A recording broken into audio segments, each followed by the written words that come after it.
Professor, então falando sobre a introdução ao estudo da tipologia bíblica, eu sei que várias pessoas que nos assistem talvez não tenham conhecimento sobre esse assunto e precisam entender mais o que é isso. Então, como que Uhum. nós podemos definir o que é tipologia bíblica?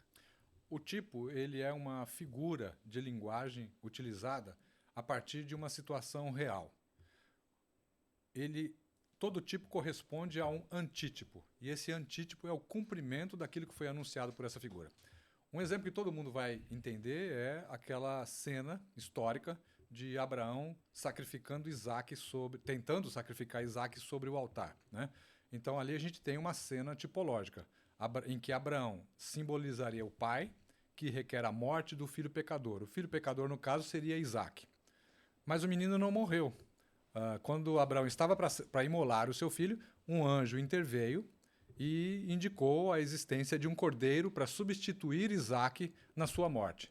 Esse cordeiro, então, seria um tipo de Cristo substituindo o pecador, que no caso seria representado por Isaac, que é o que aconteceu com a gente. Jesus, na sua morte substitutiva, morre em nosso lugar. Isso é um tipo, né? Então, o tipo corresponde a um antítipo. Então, o Antigo Testamento tem inúmeros casos de tipos que são como se fosse, entre aspas, bem grandes, né? Uma profecia de algo que vai se cumprir em algum momento da vida, obra, nascimento e morte de Jesus.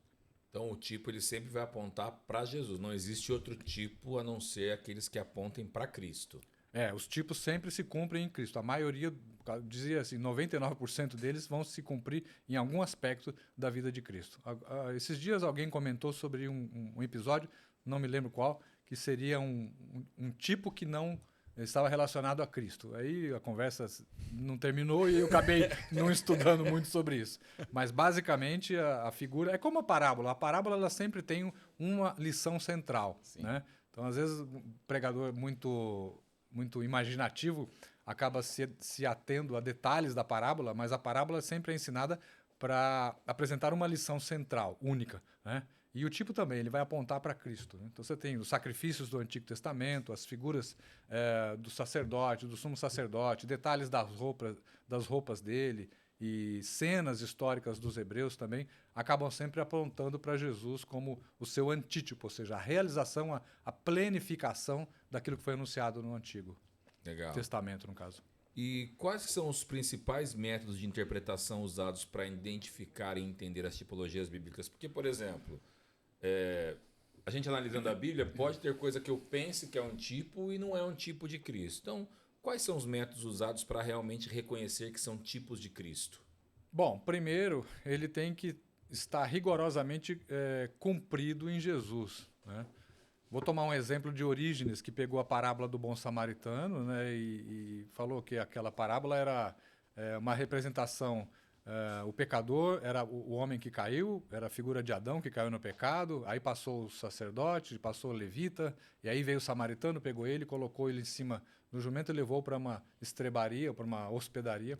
E aí, Orígenes vai dizer o quê?